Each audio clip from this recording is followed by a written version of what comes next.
పెద్దపల్లి జిల్లా అక్రమ మట్టి తవ్వకాలు మట్టి మాఫియా కార్యకలాపాలను ఖండిస్తూ కలెక్టరేట్ వద్ద బీఆర్ఎస్ నాయకులు మాజీ ఎమ్మెల్యే దాసరి మనోహర్ రెడ్డి ధర్నా చేశారు. రాజీవ్ రహదారిపై రాస్తారోకో నిర్వహించారు. జిల్లాలో అక్రమ మట్టి తరలింపుపై సంబంధిత అధికారులు పట్టించుకోవటం లేదని ఆరోపించారు. అక్రమ మట్టి తవ్వకాల వల్ల ప్రభుత్వ ఆదాయానికి గండి పడుతోందని, పర్యావరణానికి తీవ్ర హాని జరుగుతోందని పేర్కొన్నారు. మట్టి మాఫియాతో పాటు విధుల్లో నిర్లక్ష్యం వహిస్తున్న అధికారులపై కలెక్టర్ వెంటనే చర్యలు తీసుకోవాలని డిమాండ్ చేశారు. పెద్దపల్లి నియోజకవర్గంలోనే ఎండాకాలం వచ్చిందంటే ఈ మట్టి మాఫియాకు రెక్కలొచ్చినట్టు పరిస్థితి ఉంది. ఇవాళ నియోజకవర్గంలోని వివిధ చెరువుల్లో మరి చాలా చెరువుల్లో అనుమతిస్తూ ఆ అనుమతి ఇచ్చే క్రమంలో సరే నిబంధనలు పాటించకుండా కేవలం తోడుకో అన్నట్టుగానే మరి తీసుకుపో అన్నట్టుగానే అక్రమంగా ఎంతైనా తరలించవచ్చన్నటువంటి విధంగానే మరి అనుమతులు ఇవ్వడం జరుగుతూ ఉంది.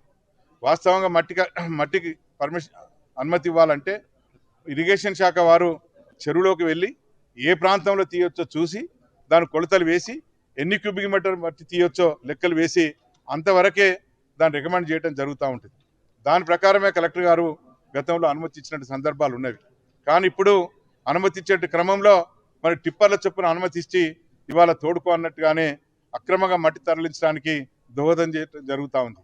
ఇవాళ ఒక్కొక్క టిప్పర్కు మరి అవి 10 టైర్ల టిప్పర్లు ఉన్నవి, 12 టైర్ల టిప్పర్లు ఉన్నవి, 16 టైర్ల టిప్పర్లు ఉన్నవి, ఇంకా 20 టైర్ల టిప్పర్లు కూడా ఉన్నవి. మరి ఒక్కొక్క టిప్పర్ 40 నుంచి 50 టన్నుల మట్టిని తీసుకెళ్తా ఉంది.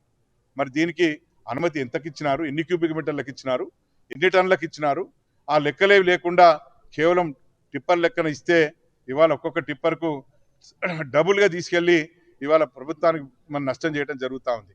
మరి ఇటువంటి దాన్ని కలెక్టర్ గారు వెంటనే అరికట్టాల్సిన అవసరం ఉంది.